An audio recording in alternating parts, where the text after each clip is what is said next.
Taningrum, silakan. Mari kita tabiskan ibadah kita.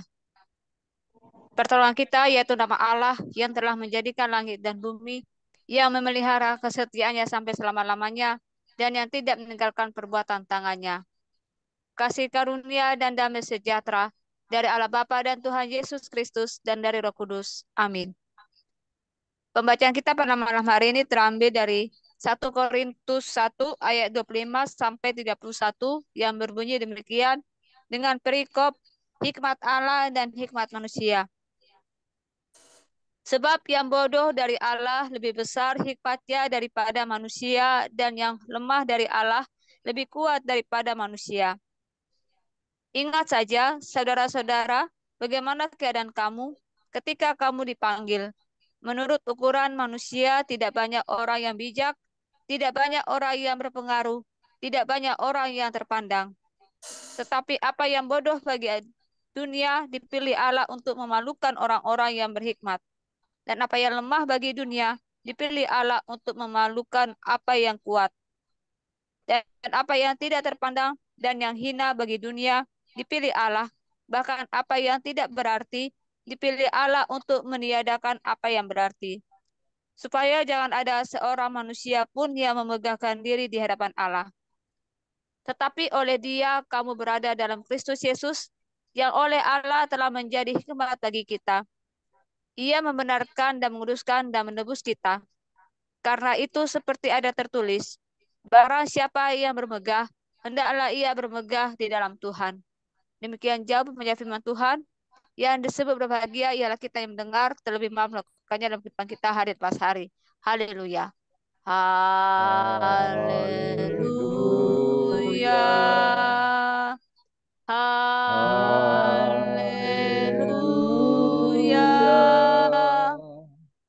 Haleluya.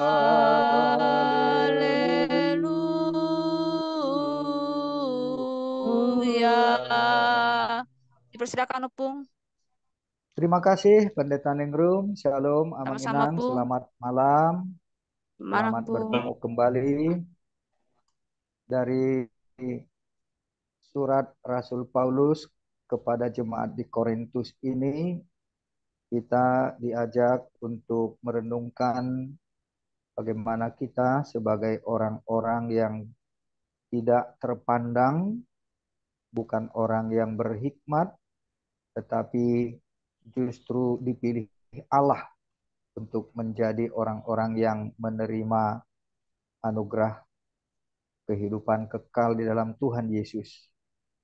Dan kita juga belajar dari apa yang dituliskan oleh Rasul Paulus kepada jemaat Korintus, bahwa di tengah-tengah kehidupan persekutuan di gereja, di jemaat, ternyata juga bisa terjadi perselisihan disebabkan oleh bagian-bagian orang yang mengandalkan atau mengagungkan hikmat dengan tokoh-tokoh yang dianggap sebagai eh, pengajar atau pengkhotbah atau hamba Tuhan, tetapi jemaat jadi condong hanya karena kedekatan atau kekaguman atau hormat yang berlebihan, sehingga fanatisme terhadap kelompok atau guru atau pengajar atau tokoh yang dianggap sebagai lebih utama daripada yang lain, yang menyebabkan terjadi perselisihan juga di tengah-tengah jemaat, dan bahkan tidak menunjukkan ciri sebagai orang-orang yang sudah ditebus, sehingga di dalam jemaat pun bisa terjadi pengelompokan atau golongan-golongan yang akhirnya ya tidak ada bedanya lagi dengan orang-orang yang tidak percaya atau di luar jemaat Tuhan. Nah, baiklah Mang Inang, dengan topik memalukan orang berhikmat, kita mau mendiskusikan dan mendalami apa isi nasihat dan peringatan Rasul Paulus kepada jemaat di Korintus. Perselisihan yang mengarah pada perpecahan terjadi dalam jemaat Korintus. Penyebabnya adalah karena masing-masing mengelompokkan diri dalam mengidolakan seorang pengajar Injil. Mendengar kabar tersebut, Rasul Paulus lalu menulis suratnya sebagaimana nas kita hari ini. Dalam suratnya, Paulus menjelaskan rahasia pemilihan Allah atas orang-orang Kristen. Sebagai pengikut Yesus, orang-orang Kristen tidak dipilih Allah atas dasar hikmat dan pengetahuannya, tetapi justru sebaliknya. Karena menurut ukuran dunia, orang-orang Kristen itu adalah golongan orang yang bodoh dibandingkan dengan masyarakat di Korintus yang adalah banyak orang-orang pintar atau filsuf-filsuf, para eh, pemikir.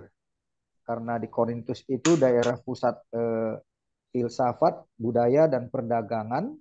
Jadi banyak tokoh-tokoh orang pintar dan yang dikagumi dalam berorasi atau mengajar. Nah, jadi orang-orang Kristen bukan termasuk golongan itu sebenarnya.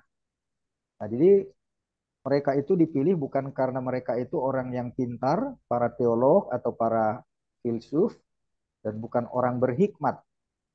Tetapi Allah tidak memilih para filsuf, orator, atau negarawan, orang-orang yang terpandang yang berkuasa pada waktu itu. Tetapi yang dipilih Allah adalah orang yang menerima Injil itu eh, sebagai kasih karunia dan perdamaian Allah berdasarkan ukuran yang melayani tujuan kemuliaan Allah. Nah, jadi maksudnya Allah memilih orang-orang Kristen, terutama yang di kota Korintus itu, adalah untuk tujuan kemuliaan Allah, bukan dipandang dari status sosial atau strata pendidikannya atau golongan masyarakatnya. Tapi karena untuk melayani tujuan kemuliaan Allah.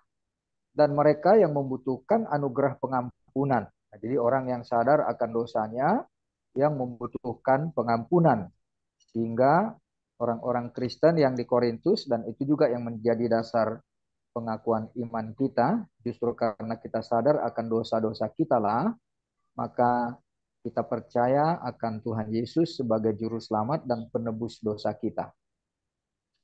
Keistimewaan itulah semata-mata yang bisa dan harus mereka banggakan. Dan itu juga dengan kita, keistimewaan kita karena kita orang berdosa yang membutuhkan anugerah pengampunan, dan di dalam Yesus itu kita dapatkan, dan Yesus memang sudah janjikan itu.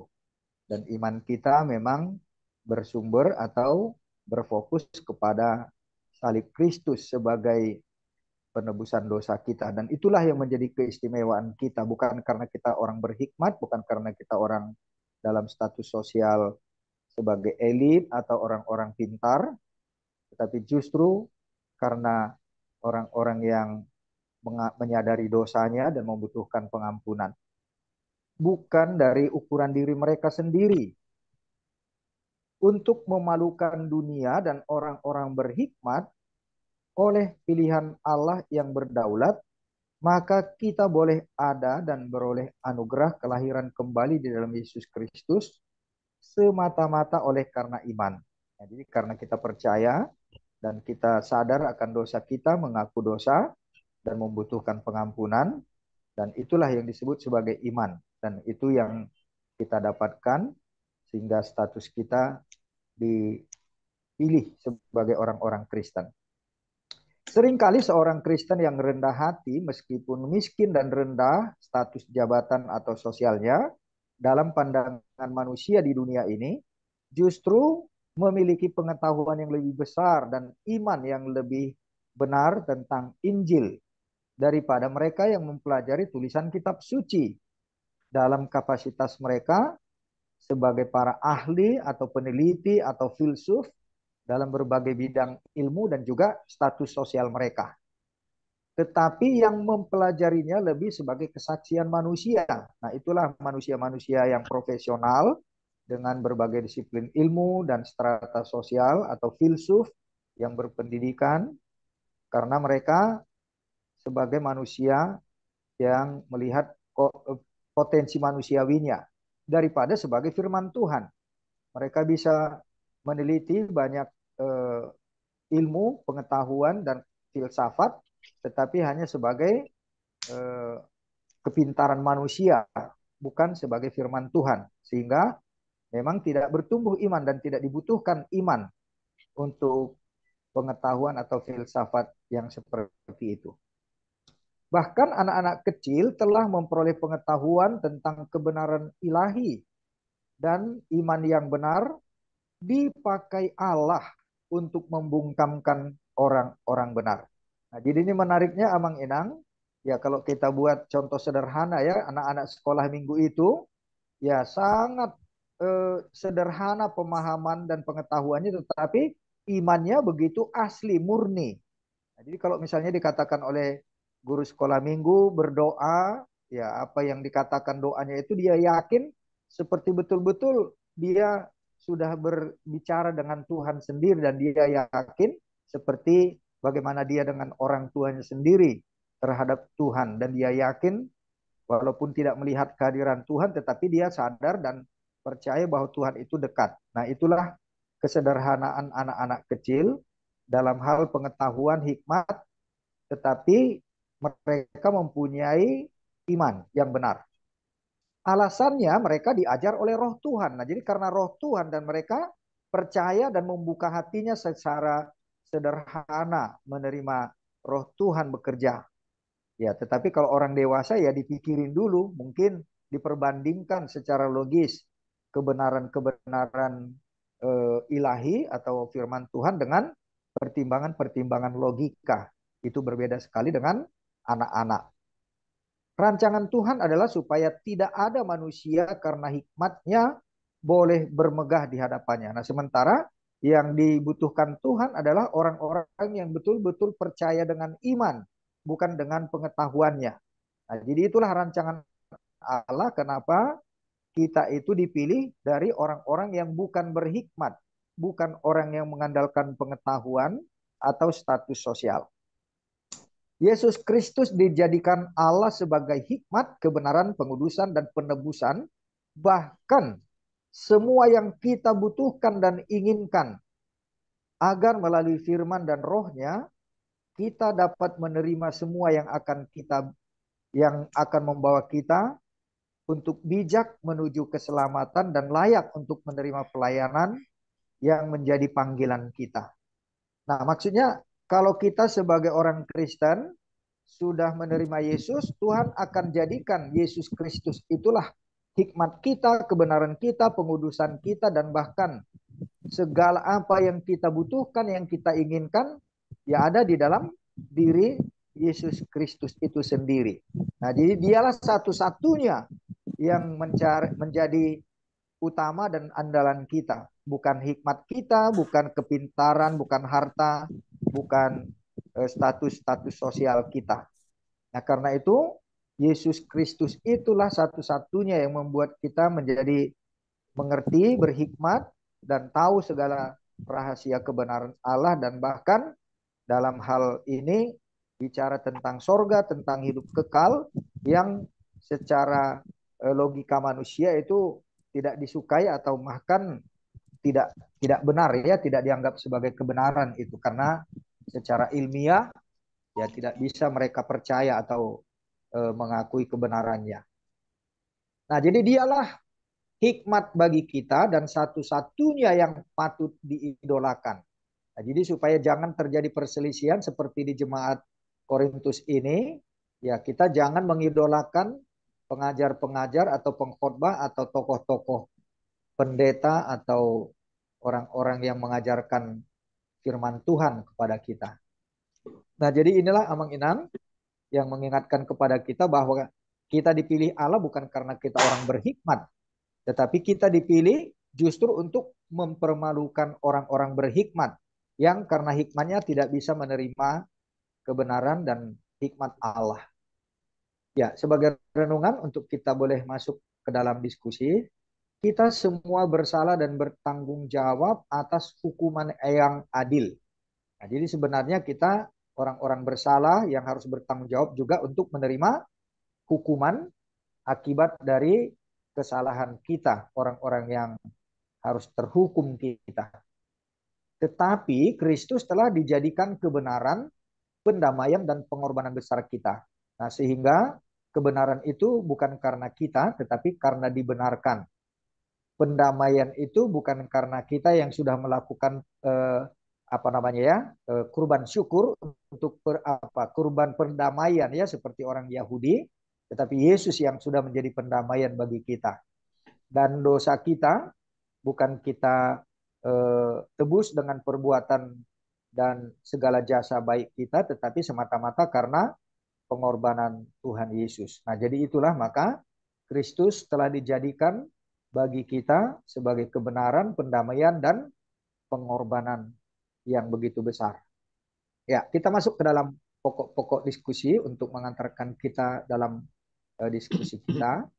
Nomor satu, apakah yang menyebabkan terjadinya perselisihan di dalam jemaat Korintus? Bagaimana Rasul Paulus menasihati dan memperingatkan mereka? Kedua, apakah alasan dan maksud Tuhan memilih seseorang menjadi pengikut Kristus? Begitu juga dengan kita, ya.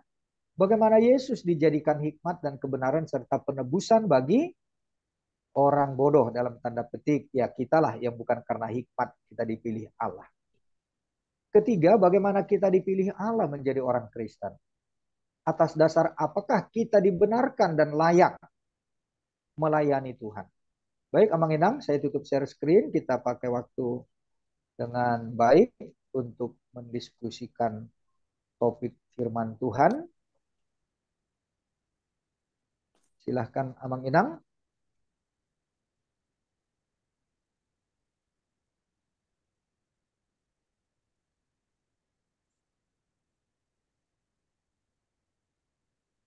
Oh, udah masuk Abang Jarudin.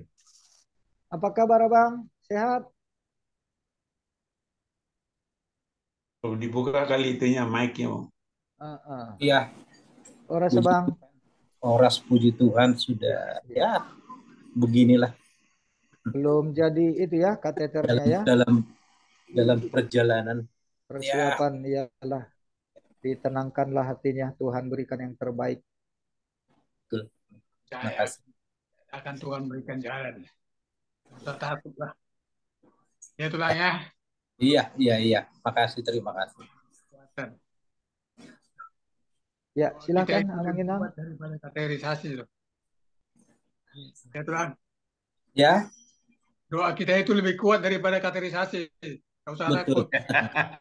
Ya. Bisa dimulai, silakan. Biasanya Bapak udah Robert ini. Ya, oke. Terima kasih ya. Saya sengaja sebetulnya supaya Bapak dan Ibu yang lain duluan ya. Tapi ya karena nama saya sudah disebut ya mau tidak mau. Prioritas ya, oke. itu, super pertama, priority. Ya, apakah yang menyebabkan terjadinya perselisihan di jemaat Korintus? Nah, itu pertanyaan pertama 1A ya. Jadi untuk bisa melihat sebab terjadinya potensi perselisihan itu di jemaat itu ya. Ya mungkin kita melihat dulu kelompok-kelompok yang disebut itu dia seperti apa masing-masing kelompok itu supaya dari itu nanti kita bisa memutuskan kenapa terjadi perselisihan itu. Jadi ada disebut golongan Paulus. Jadi umumnya jemaat ini atau sebagian besar bukan orang Yahudi, jadi non Yahudi nih sebagian besar yang kelompok Paulus ini ya. Paulus sering mengkhotbahkan Injil tentang kebebasan atau kemerdekaan Kristiani. Oleh karena itu, golongan ini berusaha untuk menggunakan kebebasan itu untuk bertindak sesuka hati mereka. Jadi kebebasan Kristiani yang diajarkan oleh Rasul Paulus, mereka salah pahami. Jadi mereka anggap bebas untuk berbuat dosa. Itu. Jadi mereka lupa bahwa mereka diselamatkan bukan supaya bebas berbuat dosa, tetapi supaya merdeka untuk tidak berbuat dosa.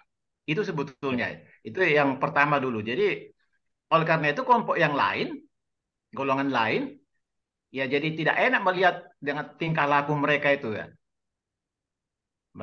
kelompok lain tidak bisa terima itu, mereka bebas berbuat dosa begitu. Kelompok yang kedua itu Apolos. Ya. Jadi Apolos ini adalah seorang Yahudi yang berasal dari Alexandria di Mesir ya, yang fasih berbicara dan sangat mahir dalam soal-soal kitab suci. Alexandria itu kita tahu merupakan pusat kegiatan intelektual. Itu salah satu pusat kekristenan pada waktu itu ya. Ya. Selain di Antioquia ya. Tempat-tempat para sarjana menciptakan tafsir kitab suci secara alegoris ya, dan menemukan makna-makna yang tersembunyi dalam kitab suci. Mereka mengintelektualisasikan kekristenan. Bagi mereka, mengubah kekristenan menjadi sebuah filsafat ketimbang sebagai agama. Jadi mereka itu arahannya menjadi filsafat. Jadi nanti bagi orang-orang yang tidak berhikmat atau orang-orang yang dikatakan sebagai bodoh itu ya agak sulit diajak untuk berfilsafat gitu ya. Jadi ya itu mengakibatkan perselisihan juga. Kemudian ada kelompok yang ketiga itu golongan Kefas. Kefas itu adalah sebutan dalam bahasa Yahudi atau Ibrani untuk Petrus. Golongan ini adalah kelompok yang orang-orang Yahudi, di mana Petrus mengajarkan harus patuh kepada hukum Yahudi, termasuk sunat. Jadi mereka adalah kaum legalis yang mengagungkan hukum Yahudi dan memelihara kasih karunia. Jadi inilah kalau kelompok non-Yahudi disuruh harus sunat untuk menjadi Kristen, itu kan merepotkan. Jadi bagi kelompok golongan Kefas ini ya harus disuruh, mau Yahudi mau non-Yahudi harus disunat. Hukum-hukum Yahudi mereka utamakan. Jadi adanya permasalahan seperti ini yang mengakibatkan perselisihan. Tadi ada yang salah tafsir tentang apa yang diajarkan oleh Rasul Paulus tentang kemerdekaan Kristiani. Mereka menafsirkannya itu seolah-olah bebas berbuat dosa. Padahal Rasul Paulus memaksudkan itu bahwa orang Kristen yang merdeka itu adalah orang Kristen yang merdeka dari dosa, dibebaskan dari perbudakan dosa itu seharusnya. Tapi mereka jadi salah mengerti. Jadi itu menimbulkan benturan-benturan kepada kelompok yang lain. Tadi Apolos saya sudah sampaikan tadi ya, karena mereka lebih mengarahkan keadaan kekristenan itu menjadi intelektualisasi, filsafat, ketimbang sebagai agama. Jadi sudah melenceng. Itu kelompok Apolos itu. Tadi kelompok Kefas masih mengutamakan keyahudian. Petrus sebagai orang Yahudi masih menekankan keyahudian itu. Harus disunat lah dan sebagainya. Dan ada kelompok yang satu lagi, kelompok Kristus, yaitu mereka yang mengaku milik Kristus, ya. Jadi itulah mengakibatkan terjadinya perselisihan itu di jemaat Korintus, ya. Bagian B-nya, bagaimana Paulus menasihati dan memperingatkan mereka. Jadi Paulus menasihati dan memperingatkan jemaat dengan cara menulis surat. Dari tempatnya saat itu yaitu di Efesus, dia menulis surat ini, surat Korintus ini dari Efesus ya, kepada jemaat Korintus yang isinya tentang rahasia pemilihan Allah atas orang-orang Kristen, yaitu orang-orang Kristen tidak dipilih atas dasar hikmat dan pengetahuan, tetapi justru sebaliknya, yaitu yang menurut ukuran dunia mereka orang-orang bodoh, yaitu orang yang menerima kasih karunia dan pendamaian Allah berdasarkan ukuran yang melayani tujuan kemuliaan Allah dan merupakan mereka membutuhkan anugerah pengampunan. Jadi bagi orang Yahudi ataupun orang Yunani, ini orang-orang Kristen ini adalah orang yang bodoh. Ajaran Kristen ini adalah ajaran bodoh ini. Karena apa? Bagi orang Yahudi sangat tidak masuk di akalnya orang yang sudah disalibkan itu sebagai anak Allah. Karena mereka berpegang kepada ajaran perjanjian lama di dalam Ulangan 21 ayat 23. Di dalam Ulangan 21 ayat 23 itu seorang yang disalibkan adalah terkutuk. Bagaimana orang terkutuk jadi Allah? Nah, itu kebodohan bagi mereka itu. Tidak masuk di akal mereka. Terus juga Mesias yang menderita. Hamba Allah yang menderita sebagaimana dipaparkan di dalam Yesaya 53 ya. Itu di hadapan mereka itu Yesaya 53 ya. Tapi mereka tidak bisa terima bahwa Mesias itu harus menderita. Nah, inilah makanya mereka anggap bahwa kekristenan itu bodoh ya. Bagi orang Yunani, mereka sangat tidak bisa menerima yang namanya inkarnasi. Logos menjadi manusia. Sangat tidak masuk di akal mereka itu. Nah, ini bodoh kalian orang Kristen. Nggak ada lah itu. Yang udah mati juga kalian bilang hidup katanya. Nggak benar gitu. Nah, jadi ya itulah. Makanya disebut tadi sebagai orang yang bodoh. Yang menerima kasih karunia dan pendamaian Allah berdasarkan ukuran yang melayani tujuan kemuliaan Allah. Itu nomor 1. Kemudian kita masuk ke nomor 2. Nomor 2 itu apakah alasan dan maksud Tuhan memilih seseorang menjadi pengikut Yesus? Jadi saya coba menjawab, tapi nanti tolong diluruskan kawan-kawan. Mungkin jawaban saya benar apa enggak tahu ya. Alasan Tuhan memilih seseorang menjadi pengikut Kristus adalah karena kasihnya kepada mahkota ciptaannya itu. Jadi dasar kasih ya, itu alasannya kasih. Tuhan tidak rela kalau ciptaannya itu harus binasa karena dosa. Dan tujuan Tuhan memilih seseorang menjadi pengikut Kristus adalah untuk memulihkan manusia yang telah rusak karena dosa itu. Untuk menjadi manusia yang bisa menyatu dengan Kristus sesudah dipulihkan. Dengan demikian menyelamatkannya agar seseorang itu ada di tempat Tuhan, ada di mana ada. Jadi orang percaya akan ada di tempat Tuhan bersama Tuhan Yesus, yaitu di surga. Nah, itu tujuannya untuk menyelamatkannya. Kemudian bagian B itu, bagaimana Yesus dijadikan hikmat dan kebenaran serta penebusan bagi orang bodoh.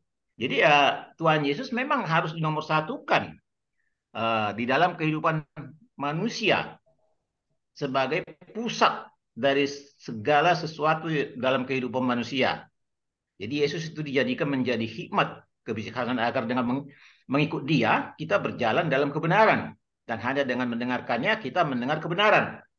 Tidak ada kebenaran yang di tempat lain. Kemudian Yesus dibuat menjadi kebenaran, di mana kebenaran itu adalah sebuah hubungan yang benar dengan Allah. Dengan usaha manusia tidak akan pernah mencapai Allah. Karena itu hanya kasih karunia Allah, ya. Kebenaran itu menjadi milik kita dengan menyadari bahwa hubungan yang benar dengan Allah datang melalui Yesus, yaitu melalui apa yang telah dilakukan Allah bagi kita. Jadi Allah yang berinisiatif memberikan kasih karunia itu untuk menyelamatkan kita, bukan hasil usaha kita. Jadi Yesus dijadikan penebus bagi orang bodoh melalui yang menurut ukuran dunia dikatakan bodoh, melalui pengorbanannya di kayu salib. Sehingga orang yang percaya kepadanya diselamatkan melalui kematiannya di kayu salib. Manusia yang telah terjual di bawah kuasa dosa ditebus melalui darahnya dan kematiannya di kayu salib. Itu pertanyaan 2B dan 2A ya. Kemudian nomor 3A. Bagaimana kita dipilih Allah menjadi orang Kristen? Kita dipilih Allah berdasarkan kasih karunia-Nya, bukan karena hasil usaha kita. Pilihan itu semata-mata adalah atas inisiatif Allah. Kasih karunia itu kita gapai melalui tangan batin iman kita. Jadi melalui iman kita kepada Tuhan Yesus. Jadi berdasarkan iman. Jadi ada kasih karunia dari Allah, kita gapai dengan tangan iman kita. Jadi ada respon positif dari kita.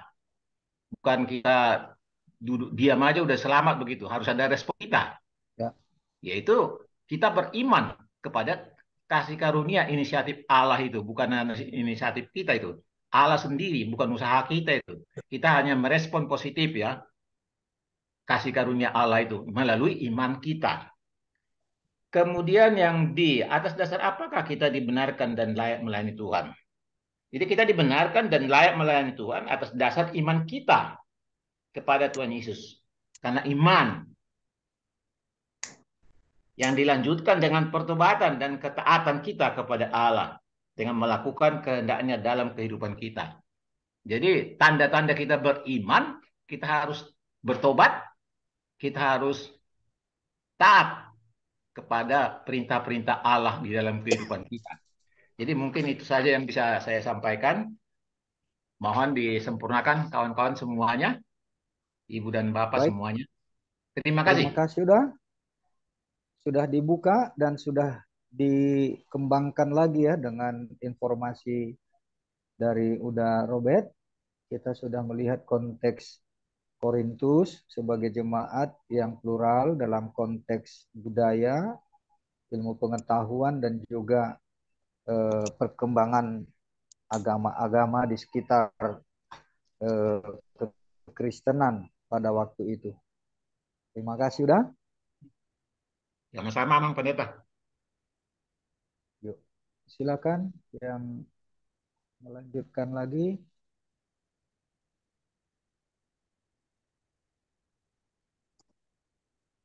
Shalom, Amang Poltak. Bagaimana kabar?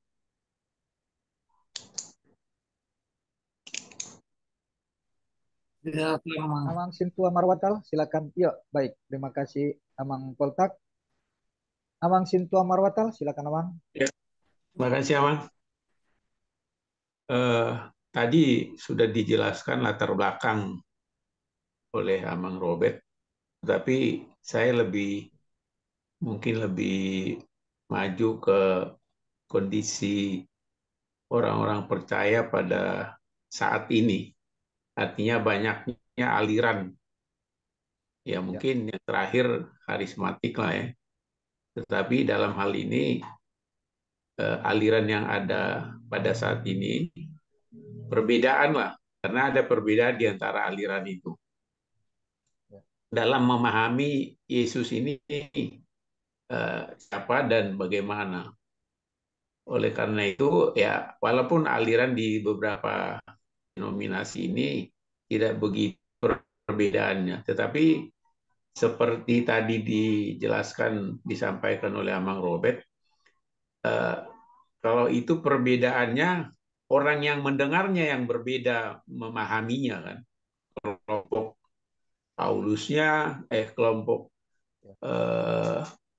Apolos, kelompok Kefas, dan kelompok Kristus dan kelompok Paulus.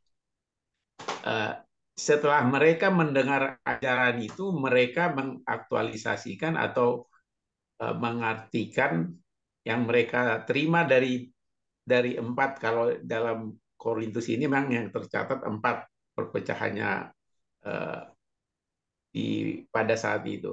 Tetapi kalau konteks kita sekarang kan begitu banyaknya ada saksi Yahova, ya saksi Yahova kita pahami mereka belum ya taruhlah artinya yang mereka pahami Yesus itu keilahiannya kan masih belum diakui mereka. Artinya mereka terlampau banyak mengambil semua ajaran-ajaran yang ada di Perjanjian Lama. Tetapi sesudah Yesus lahir, sepertinya ya tidak tahu mungkin Amang pendeta nanti bisa menjelaskan perbedaan yang paling mendasar antara denominasi atau aliran-aliran yang ada sekarang, ya baik itu dari mulai saksi Yehova, kemudian Sabelian, kemudian Wanes, ya toh juga berfokus kepada Yesus itu semua. Tetapi kenapa bisa terjadi seperti artinya sepertinya mirip pengulangan ini yang terjadi di Korintus dengan kita sekarang ini. Nah, walaupun antara Calvin dengan Lutheran ya secara ajaran sih nggak berbeda, cuman dalam hal-hal tertentu ada perbedaannya. Begitu juga dengan sekarang yang harismatik yang terakhir lah, kalau kita lihat. Artinya Terakhir itu Wanes pemahaman emang Pendeta, emang udah juga. Wanes Yohanes, yang terakhir. Jesus, Yohanes. Jesus Ya, only, Jesus only. ya artinya Ya, uh, Tuhan ini kan sebagian berusaha bilang ini yang benar, kami yang benar, artinya menurut pemahamannya. Kenapa sebenarnya? Karena orang-orang percaya pada zaman sekarang ini sesudah perjanjian baru memakai logika-logika membahas tentang ke eh, kepribadian Yesus sebagai manusia dan kepribadian Yesus sebagai Allah. Nah, yang paling ekstrim dengan tetangga kita ini kan, mereka mengambil juga ajaran-ajaran dari perjanjian lama. Nah, mereka mengakui beberapa nabi dan disebutkan itu di kitab sucinya.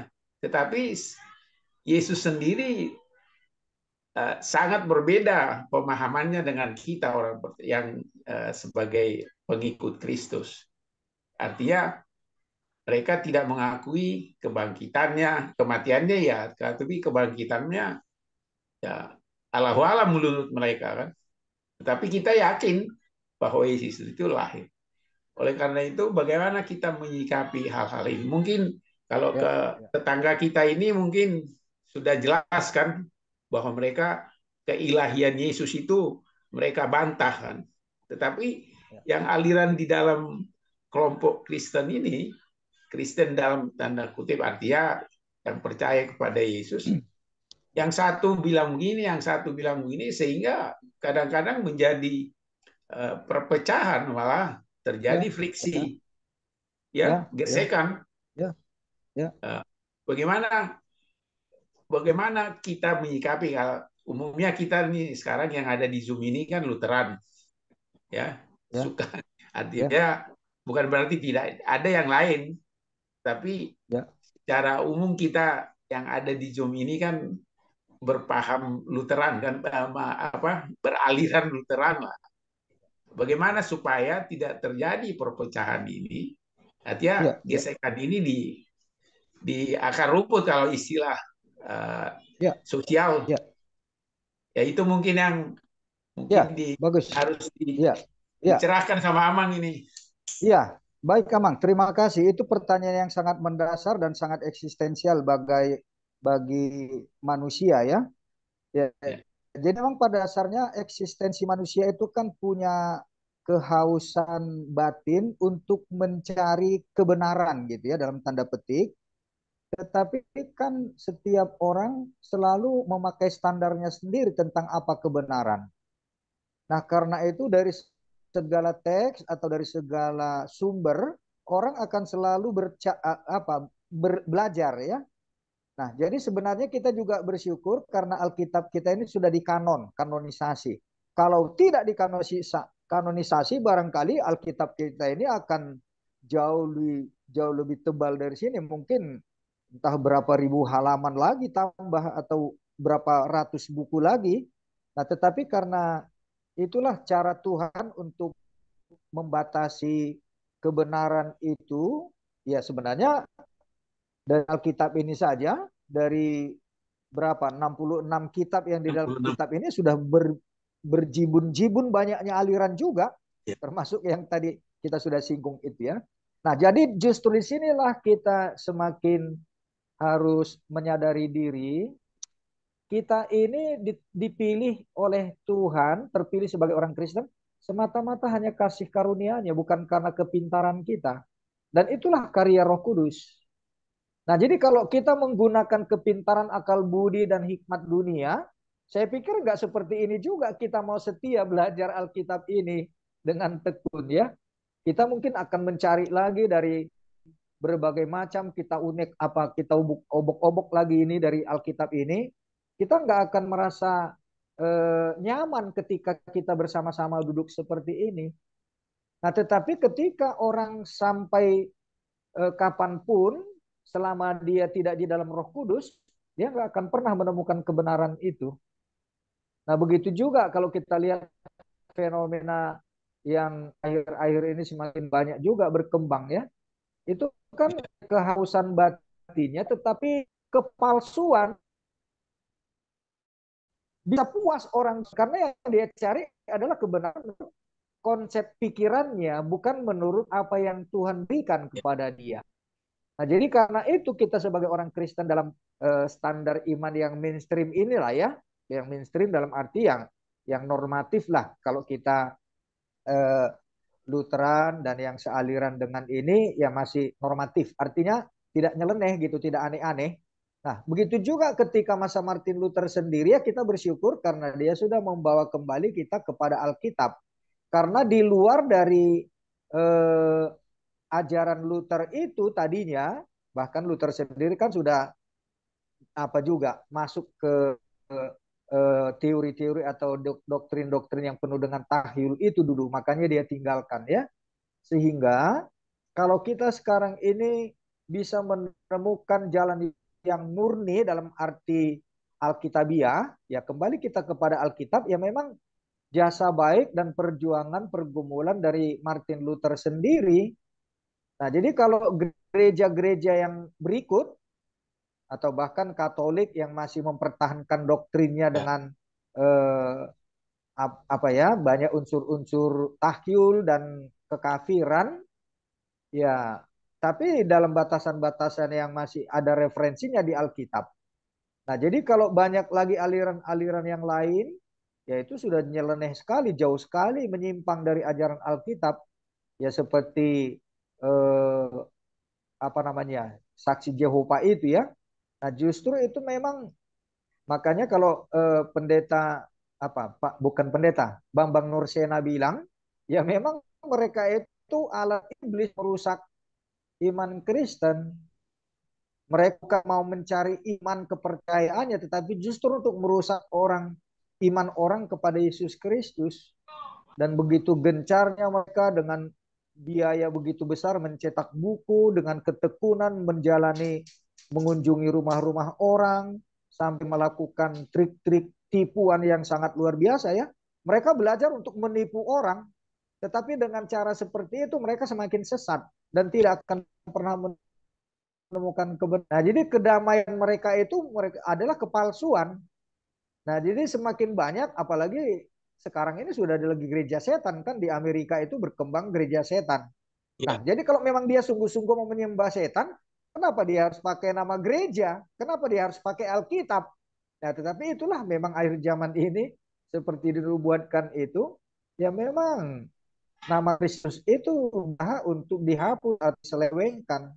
Nah, makanya itu dia ya antikristus. Tetapi antikristus yang paling smooth atau paling lembut ya jangan di antara kita ini atau terutama para hamba Tuhan ini pendeta-pendeta dengan penampilan, dengan status, tetapi hatinya sudah kepada kuasa-kuasa duniawi, kepada kuasa-kuasa harta, jabatan, bahkan ada juga dengan kembali lagi kepada kuasa-kuasa setan ya.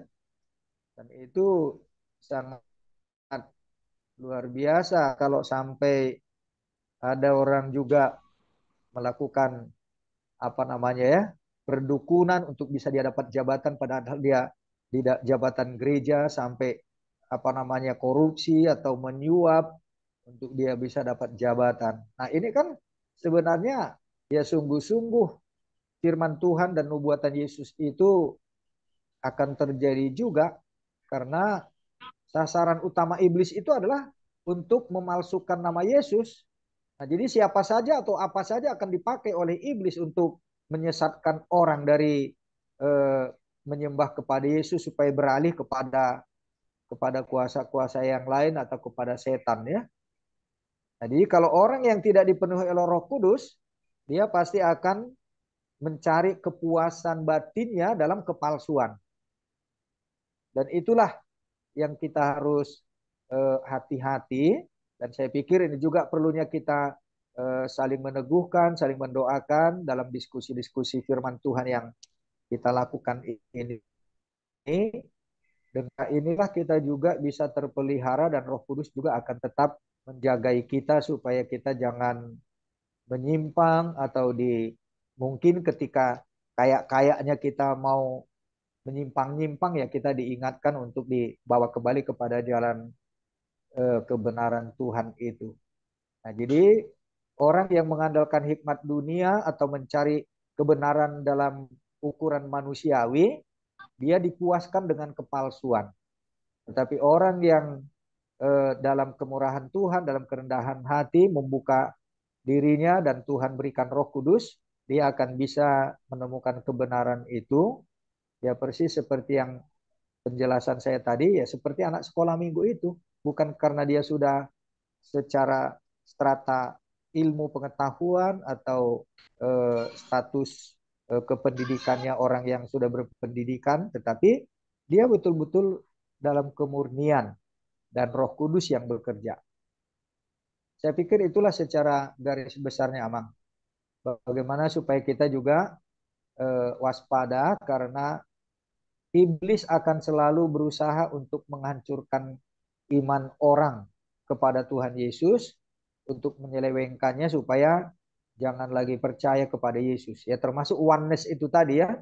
Nah, jadi kalau oneness itu kan sudah membuat kembali lagi seperti apa namanya, gereja apa dulu, monofisit dulu ya.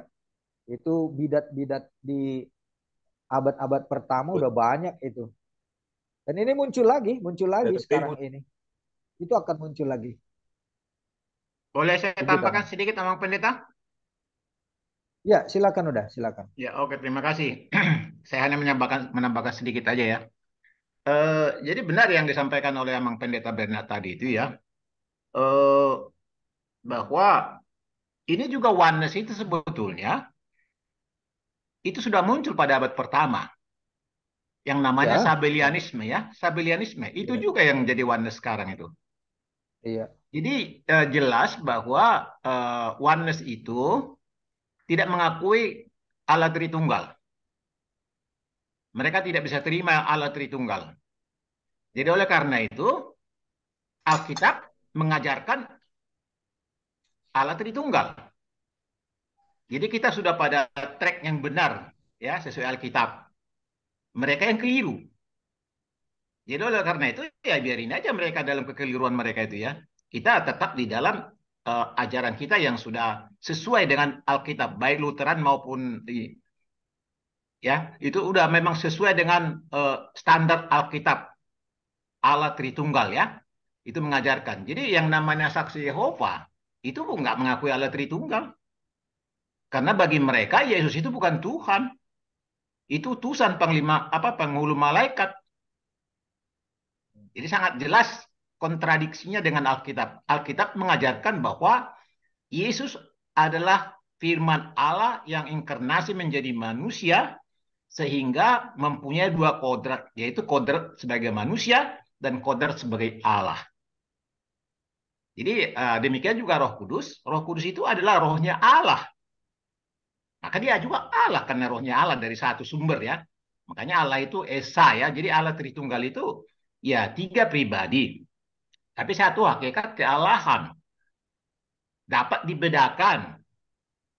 Tapi tidak dapat dipisahkan. Karena Yesus sebagai firman dia tidak bisa dipisahkan dari Allah Bapa. Sebagai manusia memang terpisah sebagai manusia ya. Tapi sebagai firman dia tetap menyatu dengan Allah Bapa. Sama juga Roh Kudus ya. Jadi makanya dikatakan aku dan Bapa adalah satu karena tetap menyatu ya sebagai Allah dan sebagai firman.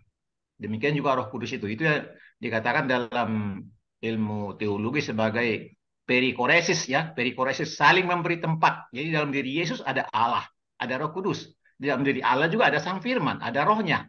Jadi saling memberi tempat sambil merangkul begitu ya di dalam diri mereka ya. Jadi makanya Bapak Gereja Tertullianus mengatakan uno substantia, tres personae, discretia, non separatia gitu. Jadi satu hakikat kealahan, tiga pribadi, hipostasis ya, tiga pribadi. Jelas tiga pribadi sesuai dengan di Alkitab. Kalau kita lihat di dalam Matius 28 ayat 19 ya, 18, 19, 20. Ada Allah Tritunggal situ kan? Pergilah, jadikanlah sekalian bangsa itu muridku, dan baptislah mereka dalam nama Bapa, Putra, dan Roh Kudus. Dan sangat banyak ayat-ayat di Alkitab yang menggambarkan Allah Tritunggal. Jadi kita sudah pada on the track, sudah benar kita sesuai Alkitab. Jadi yang di luar Allah Tritunggal, yang keyakinannya bukan Tritunggal, yaitu berarti di luar Alkitab. Itu sesat seperti dikatakan Amang Pendeta. Sama dengan Oneness, Sabellianisme dulu ya yang muncul. Kalau di Amerika itu muncul tahun 1913 ya. Tapi di Indonesia sudah ada. Sudah ada Oneness di Indonesia sekarang. Jadi bagi Oneness itu eh, hampir sama dengan orang Yahudi ya. Satu pribadi. Jadi Yesus itulah Allah Bapa. Yesus itu adalah Roh Kudus. Jadi pemahaman mereka sangat sederhana karena ada di dalam Yohanes 17 ayat 3 itu namamu yang kau berikan. Berarti nama Allah Bapa itu adalah Yesus katanya. Itu kan sangat keliru banget. Tidak sesuai dengan Alkitab. Karena nama Allah Bapa itu menurut Keluaran 3:14 dikatakan Eyyeh Eser Eyyeh, aku adalah aku. Ya. Jadi itu namanya yang disingkat jadi WHWH ya menurut Tetragrammaton Yahudi. Ya. Jadi ya sangat jelas ya, sangat jelas. Tidak ada miss-nya. Jadi ya kalau ada paham yang menolak Allah Tritunggal itu tidak sesuai Alkitab.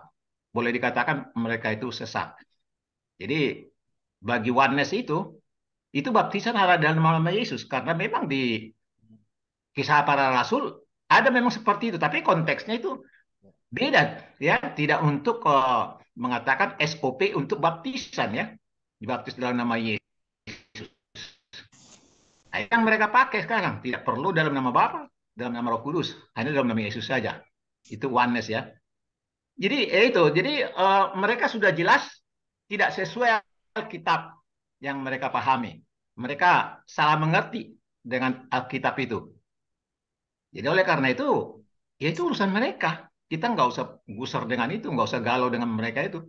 Kita sudah tepat, iman kita sudah benar sesuai dengan Alkitab. Jadi kita nggak usah terpengaruh dengan mereka, kita nggak usah berdebat dengan mereka. Ya udah urusan mereka lah itu. Kita tidak ada rugi. Bahkan kalau kita berdebat dengan mereka, kita rugi. Bahkan kita yang bisa kalah nanti bikin mereka. Percuma. Karena mereka sangat pintar.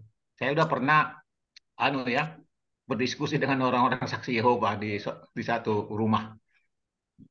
Itu makanya saya kaget. Ada buku terjemahan baru mereka terbitan baru katanya. Alkitab mereka terbitan baru, terjemahan baru katanya.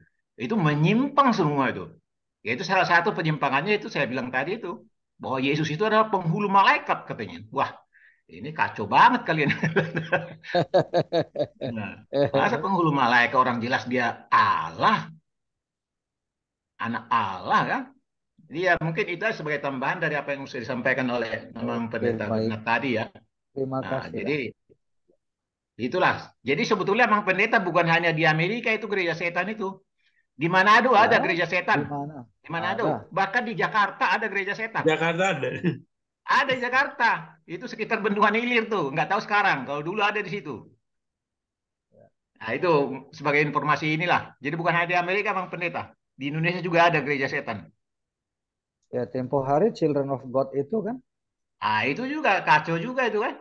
Oh iyalah. Jadi bagi mereka itu ngesek itu, wah itu justru dengan ngesek itu kita bisa menikmati kebesaran Tuhan katanya, kenikmatan itu katanya. Jadi mereka itu ya memang melakukan hubungan seks sama jemaat itu begitu, sama dengan gereja setan itu.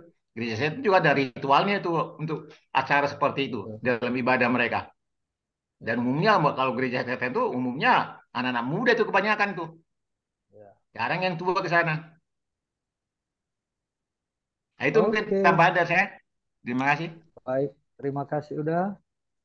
Silahkan yang berikut siapa lagi? Suara ibu-ibu dulu.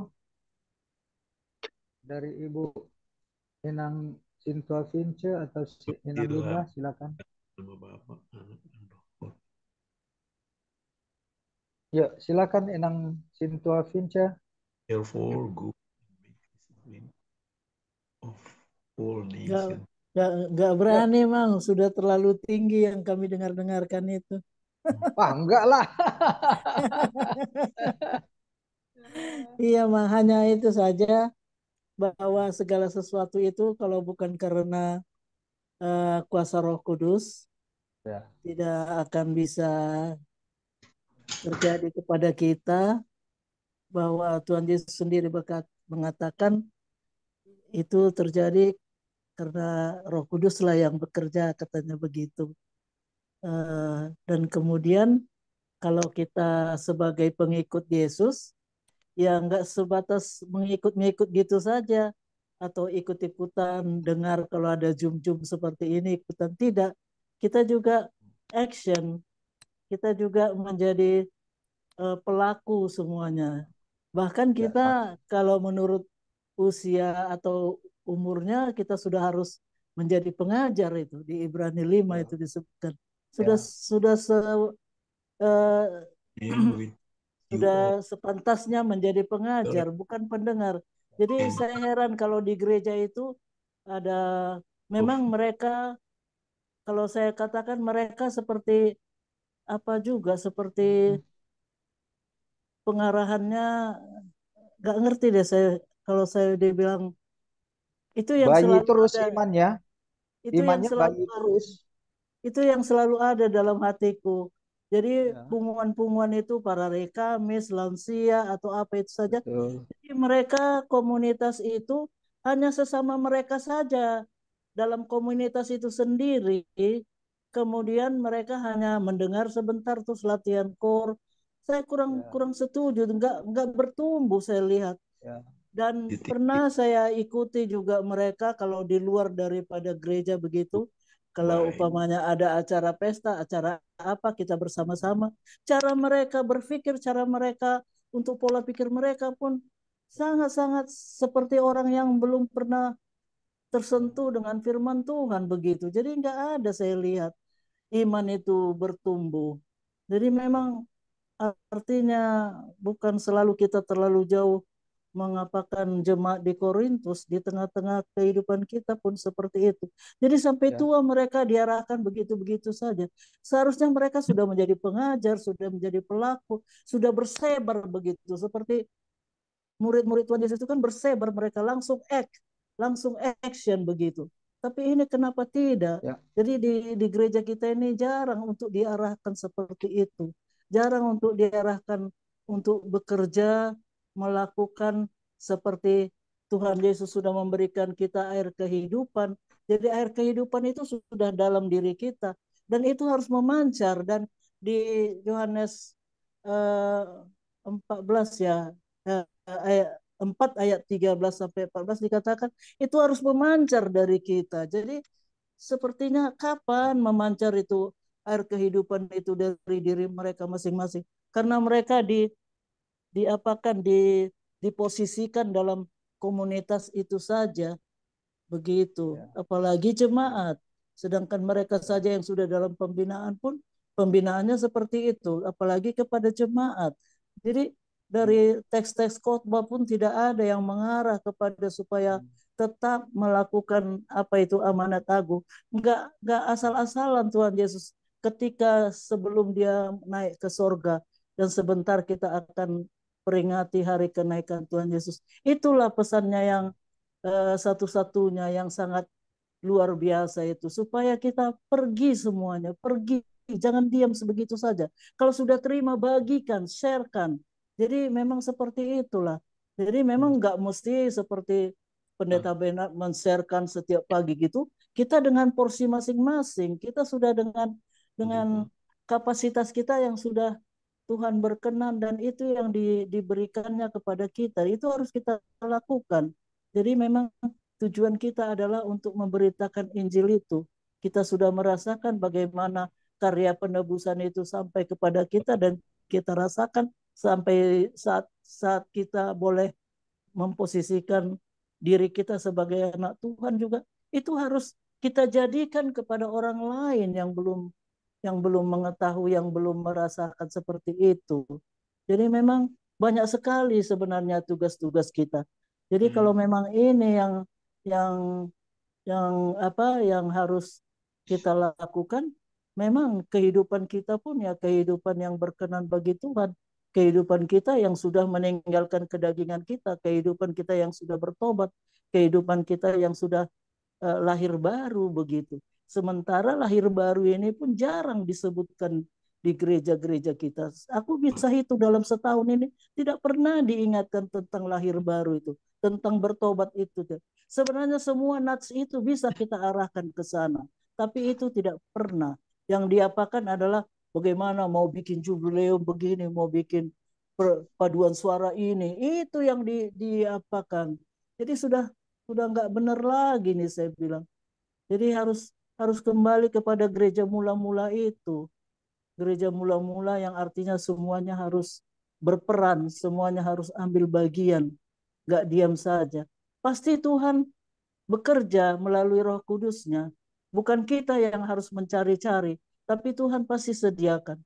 Itu bisa dapat kita rasakan. Kemungkinan seseorang akan hadir di samping kita yang nggak kita sangka-sangka. Nah itu katakan saja apa sesuatu tentang kehidupan ini yang di dalam kebenaran. Karena itu tidak kebetulan dia hadir di sebelah kita. Kita duduk di pesta, ada kebetulan di samping kita itu enggak secara kebetulan dia bisa duduk di samping kita, ada maksud Tuhan. Kenapa saya ketemu dengan dia dan sebagainya. Habis cerita-cerita langsung. Dan itu sudah sering saya alami. Sampai saya bilang, wah luar biasa memang Tuhan ini ya. Luar biasa, enggak aku mencari-cari, tapi selalu. Mungkin kepada tukang parkir, ya, lakukan sejenak dalam 3 menit untuk berbincang-bincang dengan dia. Sehingga itu membuat dia bertambah dia dalam kesabaran dalam hidup ini. Terus dia merasakan ada damai sejahtera. Dan kita percaya kalau Roh Kudus yang bekerja dalam kita itu bukan karya kita, bukan kita. Jadi kita nggak perlu bermegah karena Tuhan tidak membiarkan kita sendirian. Pasti Tuhan lakukan semuanya bagaimana supaya tercapai semuanya kehendak Tuhan itu. Jadi memang dalam pekerjaan Tuhan ini tidak ada pekerjaan kita di situ. Kita hanya alatnya saja. Jadi kalau itu dapat kita pahami, tidak ada kita merasa bermegah walaupun kita sudah mampu untuk mengatakan atau melakukan beberapa hal kepada beberapa orang yang tidak kita kenal. Dia nggak selalu harus orang-orang yang satu gereja dengan kita, nggak selalu harus orang yang satu marga dengan kita. Ya pasti Tuhan hadirkan siapa saja yang Tuhan berkenan. Begitu emang begitu. Kalau inilah menurut aku nggak pakai filsafat atau ilmu-ilmu yang tinggi, tapi saya pakai yang sederhana aja di dalam kegiatan sehari-hari. Gitu aja, mah. Itu aktualisasi yang sangat sederhana dan tidak ada butuh macam-macam keterampilan apa ya yang khusus ya. Dan memang itulah sesungguhnya realita dalam praktek apa yang sudah dan harus kita lakukan sehari-hari. Ya, Itu terima saja kasih maka Naince. secara logika kan yang air Ya. kehidupan yang sudah aku pancarkan ke dalam dirimu itu harus mengalir dalam hidupmu dan memancar dan kamu akan menjadi sumber air itu. Itu yang harus dalam kita pikiri. Jadi kita nggak berani lagi melakukan semuanya untuk diri kita sendiri. Karena kita sudah menerima air kehidupan itu. Terus terang kita menerima. Tapi nggak mungkin seperti laut mati kita tinggal di dalam kita. Bukan, tujuan Tuhan adalah supaya itu memancar juga dari hidup kita. Begitu. Iya, betul Inang Pincen. Kita diberkati untuk menjadi saluran berkat kan begitu. Amin. Oke, terima kasih Inang. Implementasi yang sangat super ya. Inang Linda. Silakan Inang. Ya, terima kasih. saya juga sebenarnya sudah dikenyangkan, sudah dengan segala pendapat yang tadi sudah diterangkan, berbagai kelompok pun muncul pada saat itu yang membuat perpecahan, tetapi dengan damailah Paulus mendamaikan mereka melalui suratnya. Dengan adanya tadi pemikiran dari kita, pandangan dari kita, akan penjelasan yang sangat bagus dari Siagian, hendaklah lewat PA malam hari ini sebenarnya kita dituntut aplikasi aja ya, Man ya. Dalam kita bergereja tidak usah mungkin kita memikirkan seberapa banyak aliran yang ada sekarang, seberapa baiknya kita mengidolakan yang kita punya, tetapi bagaimana pimpinan Roh Kudus dalam hidup kita supaya kita dalam bergereja di gereja kita sendiri pun kita tidak menjadi pemicu perpecahan itu, Aman. Dengan perkataan kita kadang bisa memicu, bahwa hamba Tuhan ini begini, hamba Tuhan itu begitu, itu kan sudah memicu sebenarnya mengarahkan ke pengidolaan.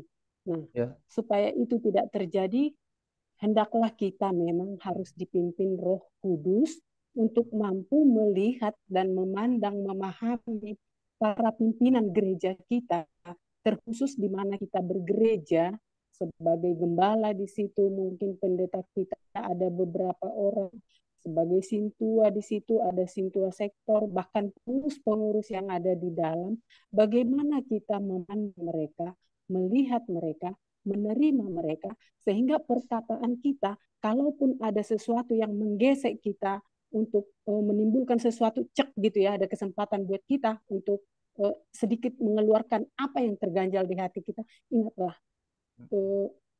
Tuhan pimpinlah aku supaya aku tidak menjadi pemicu sesuatu yang memantik nantinya, akhirnya berkepanjangan sampailah memuncak, akhirnya terjadilah penyalipan hamba Tuhan.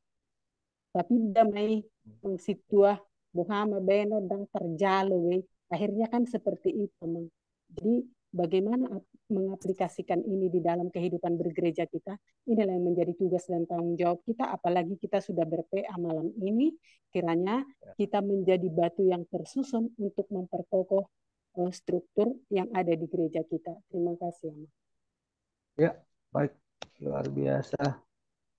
Terima kasih, Enam.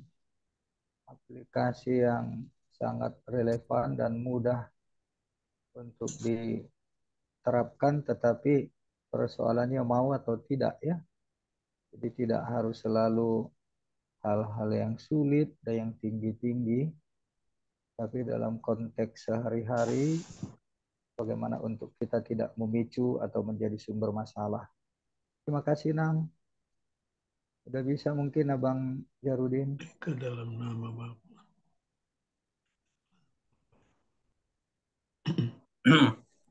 Iya sih, kalau saya cuma nyimak aja, udah kelas tinggi semua kan. Mendalami. Udah kelas tinggi semua. Ya. Kita bagus. Iya, udah kelas tinggi semua. Jadi tadi kan kelas tinggi semua. Udah kelas dewa semua. Udah kelas dewa. Cuma yang saya simpel aja sih, simpel aja. Ya, kalau Yesus itu memilih kita, memilih murid-muridnya adalah person to person. Itu yang pasti. Person to person. Tidak melihat ini, tidak melihat itu. Tapi Yesus memilih itu secara pribadi. Dan dia tahu bahwa orang yang dipilih itu pun harus bisa dipakai oleh Kristus untuk meningkatkan kerajaan Kristus itu sendiri. Nah, kalau orang ya tidak bisa dipakai untuk meningkatkan kerajaan Allah, kerajaan Kristus yang akan datang ini, ya mungkin ya tidak akan dipilih. Jadi itu adalah secara personality, jadi person to person. Kita nggak bisa mengeneralize, ya nggak bisa di-generalize itu.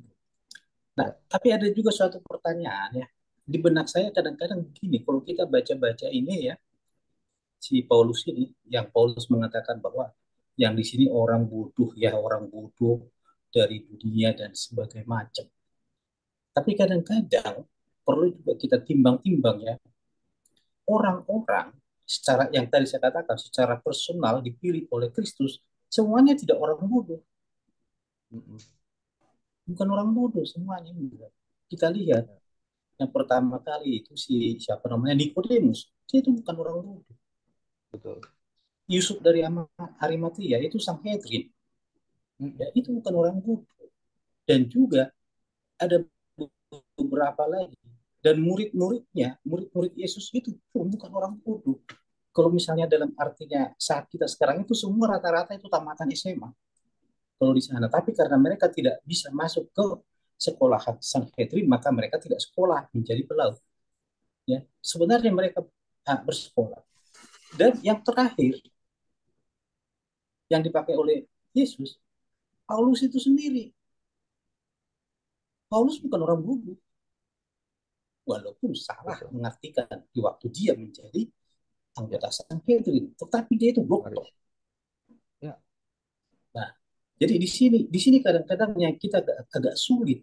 Kenapa Paulus itu harus berkata seperti itu? Karena hikmat itulah. Jadi kalau dikatakan semata-mata Yesus memilih orang bodoh untuk dipakai untuk pengalaman hikmat dunia, saya sih nggak begitu setuju. Karena saya dengan catatan-catatan tadi ya, ada beberapa ya. Dan kalau kita lihat 70 murid Yesus juga orang-orang terpandang, juga orang-orang berpendidikan. Cuma saya katakan tadi secara personal, Yesus menghendaki bahwa orang yang dipilih itu mampu dipakai untuk meningkatkan, ya. Jadi unveiling daripada Kristus itu sendiri harus mampu.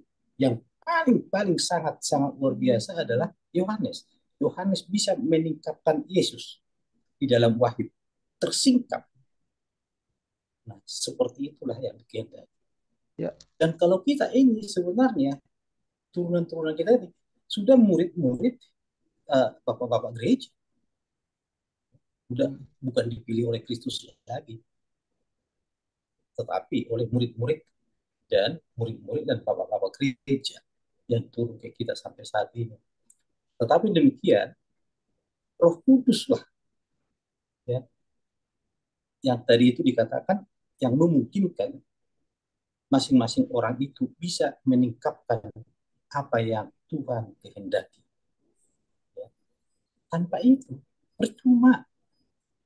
Nah, makanya Yesus mengatakan, engkau kupilih, ya, dengan pilihanku sendiri, tanpa ada rekomendasi dari sana dari sini, karena saya mau pakai untuk peningkatan.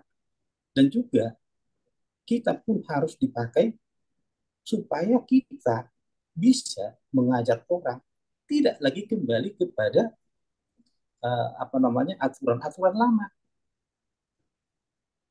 aturan-aturan lama itu. Ya, kalau kita lihat misalnya di mana di Ibrani 6 ayat 1. Sebab itu marilah kita tinggalkan asas-asas pertama dari ajaran tentang Kristus dan beralih kepada perkembangannya yang penuh. Asas itu apa? Asas pertama Kristus itu adalah hukum Taurat. Ya. Karena Kristuslah yang membuat hukum Taurat.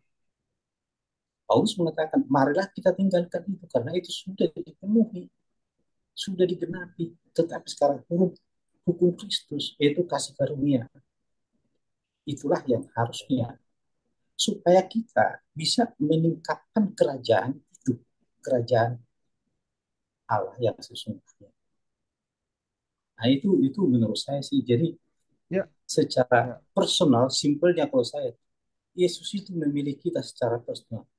Amanginang semua dipilih secara personal, ya, tidak oleh grup, tidak oleh apa-apa, tetapi secara personal dipilih secara personal.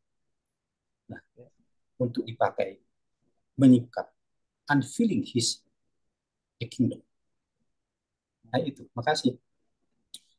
Baik, luar biasa Bang. Kelas tinggi juga nya rupanya. Enggak, itu cuma Oke, ada lagi kah? Amang Guru Gerhard, Tidak, silakan Amang Guru ada. nggak terlalu. Yang jelas,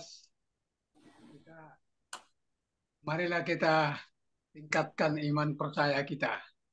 Itu aja yang dari saya. Tidak usah dipermasalahkan.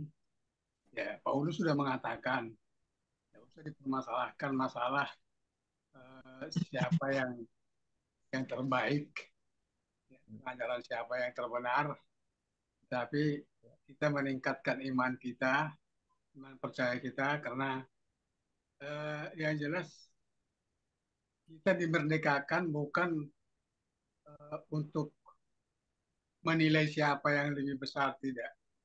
Kita dimerdekakan untuk menyadari bahwa kita itu adalah manusia yang berdosa, yang perlu pengampunan, yang perlu jalan kebenaran, jalan hidup, yang perlu menjalani hidup ini dengan benar, mengakui hidup ini adalah pemberian Tuhan, bukan karena kekuatan akal pikiran kita. Ya itu aja. Jadi itu seperti apa yang Inang katakan tadi, janganlah kita menjadi sumber daripada kepecahan di dalam gereja kita. Kira-kira itu aja dari saya. Terima kasih. Baik, terima kasih Amang Guru. Masih adakah? Ya, dengan sekian ini jumlahnya kita bisa tepat jam 9 ini mengakhiri kayaknya. Iya. Supaya saya nggak terlalu kemalaman lagi. Iya Mang, ayo Mang. Udah apa kok? Enggak, dulu kita sudah pernah sepakati. Jadi kalau yang bicara itu maksimum 13 menit. Iya. 13 menit maksimum. Ya. Kalaupun lewat mungkin menjadi 15 menit. Dan kalaupun mau memberikan pendapat setelah dia ada giliran mau memberi pendapat, itu hanya diberikan waktu 3 menit. Ya. Dan hanya boleh sekali untuk memberikan pendapat. Itu dulu kita sepakat. Sehingga waktu itu siapa si Ramli udah cek yang itu sekian menit. Aku pun pernah ditegurnya. Inang pince sekian menit kata ya ampun. Dan memang benar sampai jam 9 kita betul itu. Jadi kalau misalnya ada pendapat lagi dari saya cuma hanya boleh 1 kali dan itu pun hanya 3 menit. Kalau sudah jam 9 selesai mau koko silakan. Iya. Itu. Supaya jangan terlalu capek juga, Pak. Iyalah. Kita udah berumur semuanya. Betul. Oke, masih adakah lagi? Sudah cukup rasanya? Ya. Padat kok Amang, puas rasanya. Iya. Betul. Kita nggak lari dari judul soalnya. Amang Sinto Poltak, bagaimana? Sudah bisakah memberikan sedikit tanggapannya? Coba aja dulu Amang, biar doa kita sejajar. Enggak soal judulnya ini Amang, karena takut antara yang dipikirkan dengan yang diomongkan lain nanti.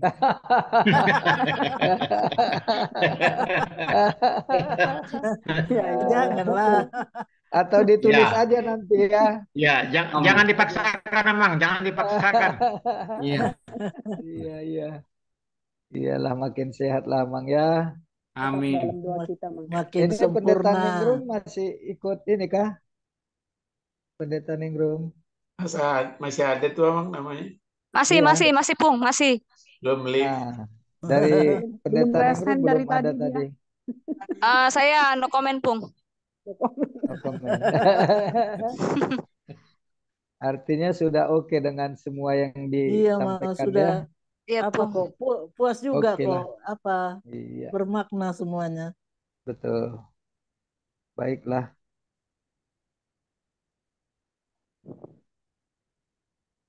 Ya, besok saya khotbah di LP Tanjung Gusta. Hmm.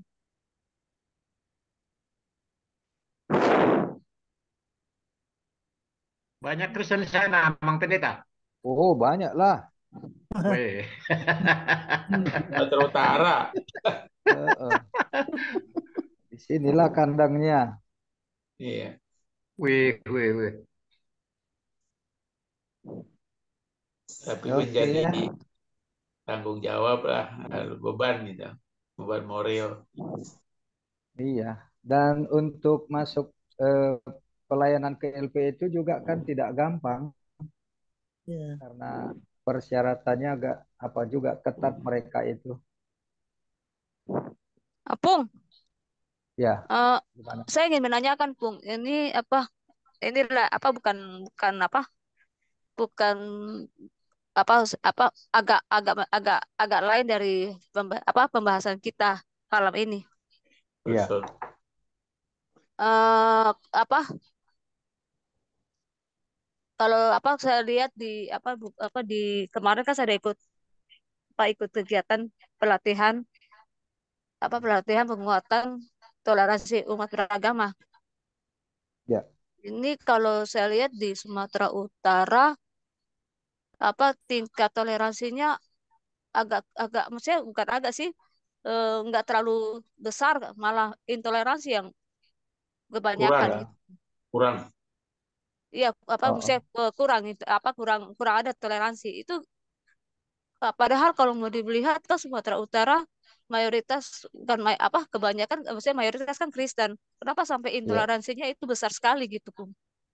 Oh, yang ya, paling sadis di Siantar itu. Pusat ya, pusat gereja. Ya, intoleransi di Siantar paling tinggi.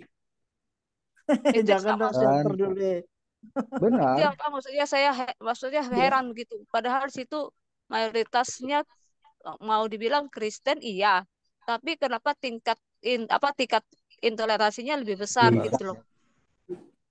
Tapi ya, bisa. itu Mungkin yang di salah mana tadi? satu, Gimana, Bung? mungkin Tapi ya. kalau Yang menurut saya Gimana, sih Bung Pendeta? mungkin salah ya, satu Hah? tingkat dalam ketakutan atau kurang berani orang-orang percaya untuk melawan tanpa kekerasan. ya, Melawan intoleransi itu tanpa kekerasan. Yang kadang-kadang kebanyakan mungkin karena budaya kita orang Batak kali ya, eh, ya dicoba untuk dengan kekerasan. Tetapi Apa yang bilang 5 juta orang gitu kan? itu yang ya ini hanya dari perspektif Guru. sosiologi aja sih saya Kan lihat. berapa? Mungkin karena itu salah satunya ya. Iya, tapi Sehingga ada. sehingga mereka eh, ya berani menyatakan bahwa ini kami yang Ya, melakukan. enggak sebentar. Itu aja. Kalau ini saya sih secara kasat mata, secara umum lah. Tapi mungkin perlu diteliti secara ilmiah. Kenapa sih? Artinya dengan populasi yang cukup dibuat suatu survei 3 juta dari ya, berapa juta orang ya? didapat apa sebabnya yang sebenarnya tingkat intoleransi itu tinggi. Itu Jadi aja sih kalau menurut saya. ada satu informasi dan memang ini perlu juga kita waspadai. Yang pernah kita bicarakan seperti di Nias dulu ya. Terutama masuknya intoleransi itu adalah dari penerimaan ASN paling banyak. ya, Nah, ada ponakan bercerita untuk tahun depan kurang lebih membutuhkan 3 juta guru untuk di Indonesia, di seluruh yang akan disebar di seluruh daerah Indonesia. Dan itu 80% adalah orang sebelah. Bahkan 90%. Jadi udah kuota itu dia. Iya, dan kalau itu ditempatkan semua sama dengan yang di Papua, Ya, sama betul. dengan di Nias, semua ditempatkan itu, akhirnya tiba-tiba langkar sudah akan muncul, masjid Betul. sudah muncul, di Siborong-Borong juga begitu, dan Siantar pun saat ini kalau nggak salah sudah hampir sama Kristen dengan Muslim penduduknya. Dan buktinya waktu mereka demo tempoh hari itu, ya sangat-sangat intoleran. Jadi yang kita akan lihat dari mana gitu ya. Ya memang kita di daerah mayoritas ya, mayoritas. Jadi kita memang Ya, sulit membendung. Karena memang dari situ mereka masuk. Transmigrasi, itu kan jalan masuknya. Soeharto dulu pakai itu kan masuknya. ya. Supaya menyebar penduduk itu dan juga ajaran yang mereka anut juga menyebar juga gitu. Dan sampai ke Papua. Papua itu bahkan aduh itu. Jadi memang itu yang kita harus waspadai. Itu baru dari satu departemen loh, dari pendidikan yang untuk menjadi Betul. guru. Bagaimana dengan kementerian-kementerian lain? Ya. Nah, kalau misalnya sampai 10 juta orang untuk nanti dibuka tahun depan, 90% dari situ berarti 9 juta akan menyusup semua ke lini kita, ke sendi-sendi kehidupan kita ini.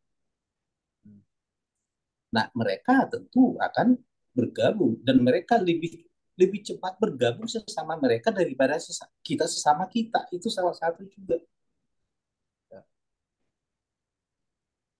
Ya, artinya kalau kita misalnya katakanlah gini, kita orang HKBP, nah ketemu misalnya dengan orang dari aliran karismatik atau apa, seolah-olah kita itu nggak langsung bisa connect, gitu ya, nggak bisa langsung connect atau membuat suatu okumene pun ada suatu persoalan. Kalau mereka nggak langsung bikin langgar dulu, yang penting nanti lain cerita, ya bikin musola dulu, bikin ini dulu. Nah dengan demikian ya mereka akan tersebar dan begitu kita tidak setuju dengan adanya itu seolah-olah kita justru malah dituduh balik intoleran kan begitu. Itulah yang kita harus hadapi Ya. belakangan ini saya kira. Ya, tapi seperti apa yang dikatakan Inang Sintua Vince itu tadi, kalau saya sih secara nominal kan kita sudah pasti adalah minoritas, apalagi di Indonesia ini ya. Ya. Dari latar belakang historis, kita umat Kristen yang memang belakangan datanglah ke Indonesia. Tetapi kalau misalnya betul-betul secara kualitas jemaat kita atau kita lah sebagai orang-orang Kristen yang semakin dewasa seperti dikatakan Inang Sintua Vince tadi, justru kita harusnya lebih berbahagia kalau semakin banyak orang-orang yang belum percaya datang di sekitar kita tanpa kita harus pergi menjangkau ke tempat-tempat yang jauh. Tapi yang menjadi persoalan, apakah kita sudah siap? Apakah kita sudah dibekali? Apakah kita sudah menjadi pengajar? Betul, itu dia. Kenyataannya gereja kita ya tipe pengajarannya ya untuk meninabobokan hanya di dalam, dan akhirnya segala potensi di dalam menumpuk dan bermasalah juga di dalam kan, rebutan marsi gulut di dalam kita ini. Ya, Jadi sama tidak melihat Pulau keluar, Nias kita tidak melihat dunia ini sebagai lapangan pelayanan kita, sebagai layan misi kita. Ya, Nah, betul. ini kan ironisnya gereja yang sudah mapan, apalagi seperti HKBP sekarang ini dengan sentralisasi, ya ini kan meninabobokan kami pendeta dan nikmat dengan penggajian yang semakin besar tanpa harus capek-capek lagi mencari jiwa. Semua fasilitas sudah tersedia. Gereja-gereja juga harus menyediakan segala sesuatu untuk pendeta, begitu kan? Ya akhirnya ya berlomba untuk berhogarialah kita ini, apalagi kami ini untuk semakin ke depan ini ya memang nggak ada bedanya dengan lapangan pekerjaan dan bahkan menjadi manajer-manajer kayak direktur-direktur perusahaan milik sendiri ini bergereja ini. Nah, jadi jiwa misi itu sudah semakin Iya, iya makin betul Mang. lenyap, makin mati ya jiwa misi itu. Betul Mang. Nah, jadi ini bagian dari kekhawatiran saya juga dengan HKBP sentralisasi ini, karena mentalitas dan visi misi yang ditanamkan kepada pendidikan teologi, ya jujur aja di HKBP ini nggak ada lagi untuk misi, nggak ada lagi itu. Hanya untuk meninabobokan, menghabis-habiskan waktu, jemaat itu Ya, kumpul-kumpul, kemudian jalan-jalan, pergi kemana-mana, anggaran betul. gereja juga untuk dipakai oleh jemaat itu sendiri. Ya, Nggak melihat betul. dunia ini sebagai lahan misinya, Ya, apalagi dengan prinsip apa ini ya, apa namanya, saling menghargai, saling apa ya, nggak boleh lagi saling memberitakan misinya kepada ini.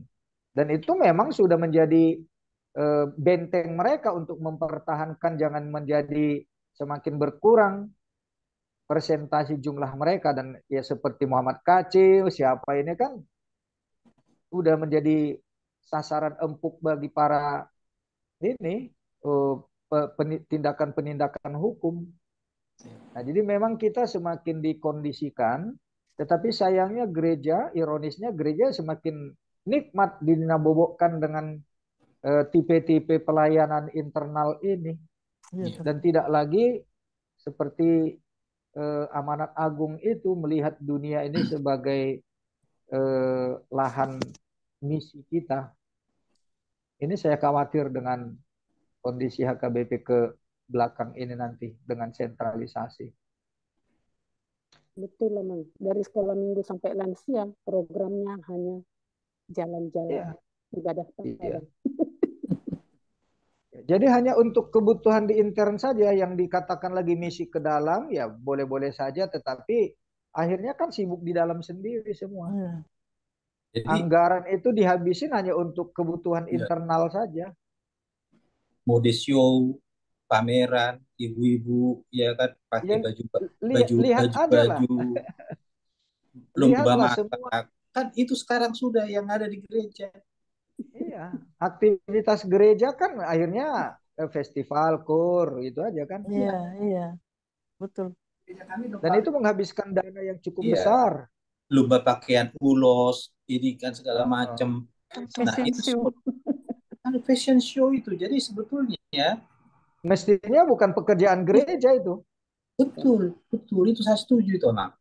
Mari Justru kita suarakanlah, ayo kita iya, suarakan lewat suara Injil ini. ya. Kita Itu suarakan aja, kan biar itu biar namanya kita kecil. call out, Heeh. ya kan? Calling out. Jadi kita dipanggil keluar, mestinya kan itu. Betul, keluar katanya. Iya. Memancar lagi, tertulis di Alkitab, Yohanes 4, ayat Iya, 13 sampai 14. itulah. Jadi memang sibuklah para pendeta menjadi panitia, ya kan? Para sintu jadi panitia, kontes, ya, fashion show, Iya, tiap masak, tahun baju seragam, Mamang. Tiap tahun baju baju seragam. seragam, iya. Iya. Kalau Nah, sekali setahun masih mending enak. itu. Ini bisa 3-4 kali setahun. Iya, baju seragam. Jadi ada yang Seragam. saya khawatir, ada visi. Dia buat visi, apakah itu atas nama gereja visinya, tetapi yang menanggung itu sebenarnya adalah ruas. Iya kan? Jemaat, iya. Adalah ruas yang menanggung.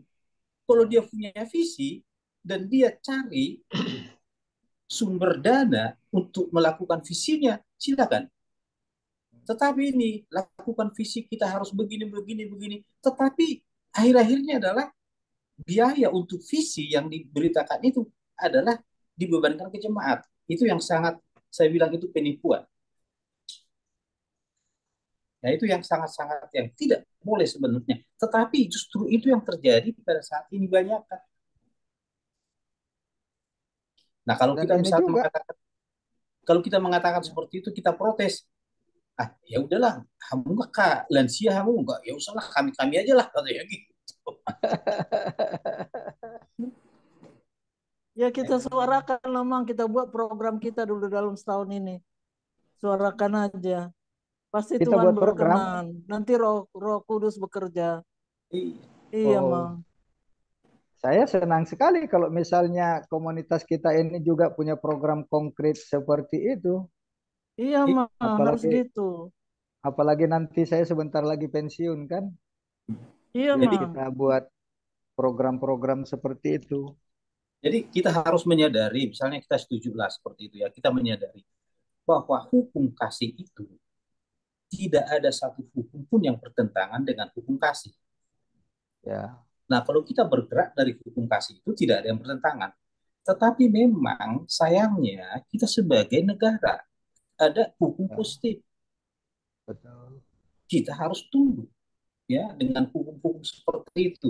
Nah, kalau misalnya kita suarakan seperti itu, ya kita harus buat apakah berbentuk yayasan, apakah bentuk apa dan lain sebagainya. Dan kita mencari jiwa-jiwa itu dengan cara bagaimana itu kan harus dirumuskan supaya tidak benturan dengan hukum positif negara kan begitu. Nah, Ya, sebenarnya kan HKBP dari awalnya masa misionaris itu sudah mempersiapkan basis yang sangat kuat. Itu yang disebut istilahnya pergudungan. Jadi di ya mana ada gedung gereja, di situ ada pendidikan, di situ ada kegiatan sosial ekonomi, pembinaan keterampilan, di situ sekolah puskesmas. ada klinik kesehatan, ya. Nah, tetapi semakin akhir-akhir ini kan semakin habis itu semua. Jadi urusan gereja hanya untuk bicara sorga, bicara ke persoalan-persoalan sorga, tetapi nemenin bobokkan jemaat Ya, itu tidak memberdayakan jemaat untuk pekerjaan misi lagi. Nah, jadi saya sebenarnya sejak awal visi saya sangat besar, tetapi ya terlalu ini juga ya kesulitan saya karena nggak ada dukungan apalah ya dalam arti organisasi ini kan perlu juga apa namanya tongkat komando atau jabatan. Nah, jadi pada eh, jemaat-jemaat yang saya jalani ya seperti di Papua tempo hari, wah udah luar biasa besar rencana saya, tetapi benturan dengan internal karena tidak jelas dukungan dan saya sendiri sih akhirnya jadi konflik di dalam karena visi itu bertolak belakang dengan teman-teman sepelayanan. hmm, Nah akhirnya ya daripada jemaat pecah ya lebih baik saya yang mengalah. betul. Ya begitulah di banyak tempat dan saya pikir ini ironi sekali dengan model-model pendidikan di lembaga-lembaga teologi HKBP lah ya. Kalau yang dari karismatik masih masih kuat mereka apa kan misiologi, Misi, misi, ya, misiologi. Ya, misiologi kuat. Di HKBP nggak ada lagi itu. Dan orang sudah rebutan untuk jabatan dan sebentar lagi jadi Itu departing HKBP benar ya, Mungkin kurang kurang bergerak aktif. Ya, tapi suruh. hasilnya karena itu memang jelas dari pengetahuan itu kan hasilnya ketika pengetahuan di, dulu. di apa dididik ya memang sudah kan untuk menjadi manajer dan pelayan internal begitu. Jadi tidak ada lagi melihat keluar sebagai ya. misi, tidak melihat dunia ini sebagai lapangan pelayanan penginjilan.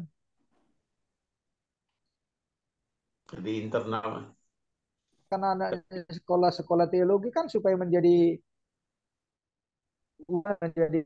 pimpinan, menjadi apa ya terhormat begitu. Dan fasilitas sudah di, di, dipersiapkan. Jadi itu dari awal sudah rusak dan tidak ada jelas lah. Ya kalau saya katakan rusak mungkin seolah-olah saya sudah melakukan banyak Kan, dunia yang luas ini sebagai berarti kan satuan gedung pelayanan. angin. Ya konteks yang sangat apa yang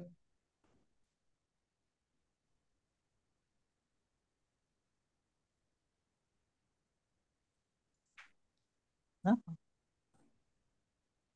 Unmute, Amang, unmute.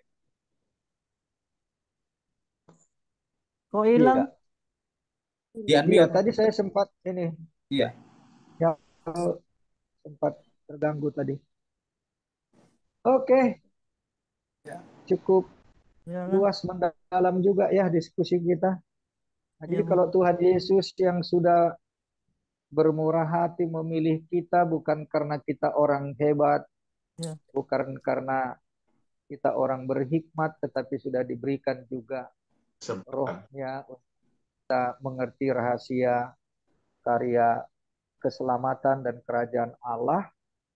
Nah, sekarang yang dikatakan Inang Vince itu bagaimana supaya kita meningkat menjadi eh, pengajar atau menjadi pengajar. Ya, pemberita ya, yang memberitakan Injil kerajaan Allah itu. Jangan hanya sebatas pelayanan-pelayanan formal, ritual, apalagi secara organisasi hanya untuk membenahi di dalam saja. Ya, tidak mengatakan tidak perlu jemaat yang sudah ada itu dibina ya, tetapi pembinaan itu juga harus membawa jemaat melihat dunia ini secara luas sebagai medan pelayanan sehingga sumber daya atau uang yang dimiliki, harta yang dimiliki oleh jemaat itu juga betul-betul ada diarahkan untuk pemberitaan Injil ke dunia ini. Oke, baik Amang Inang. Ya. Sudah lumayan kita mendiskusikan topik ini secara luas ya. Ya, sudah bisa kah? Sudah jam 9 supaya kita Oke. akhiri? Oke. Setuju. oke, Bang. Baik, Setuju, Bang. Amang Inang, terima Ya, kasih setuju, ya. setuju. Biar Abang, Abang Abang Pendeta istirahat juga nggak terlalu lama. capek nanti. Betul, Iya, terima Untuk kasih. iya, ah, iya. Sampai ketemu besok untuk kita boleh lanjutkan juga dengan doa syafaat ya. Baik, Amang, mari kita akhiri berdoa.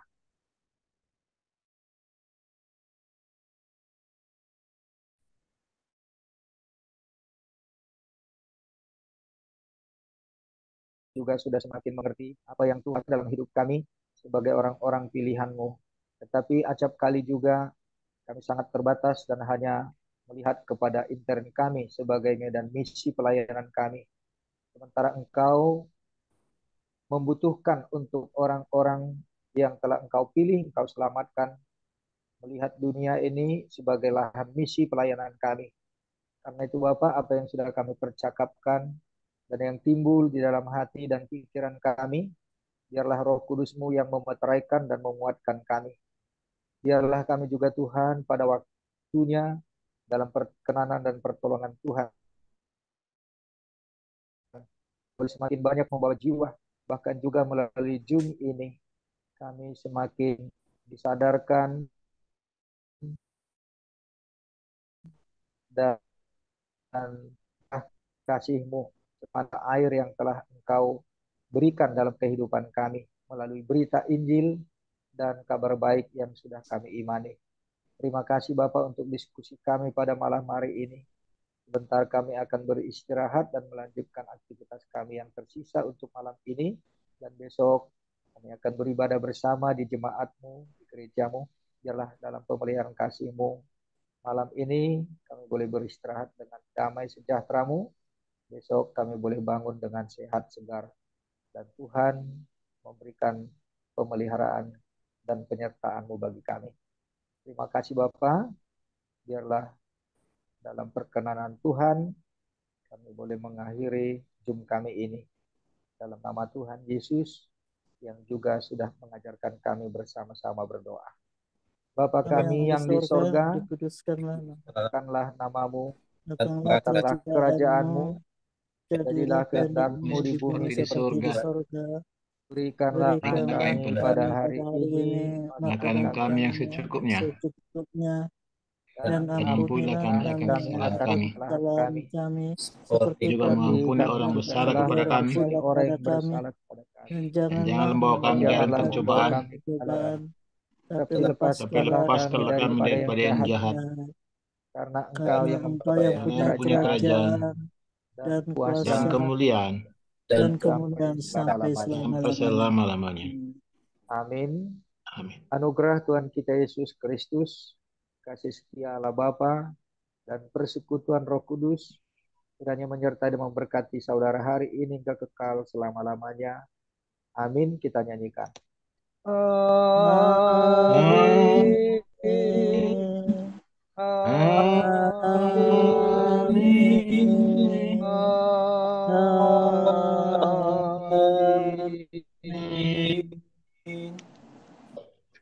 Terima kasih ya Bang Iran, jam 9 Terima lewat kasih 5. Bang Pendeta, terima kasih Iya, semuanya, atas waktunya. teman-teman semuanya. Terima kasih. Sampai bertemu Padat. besok lagi. Jelas juga. Efektif. Terima Oke. kasih, Tuhan Yesus berkati. Amin, Shalom, amin, Yesus amin. memberkati kita Amin. semua. Shalom.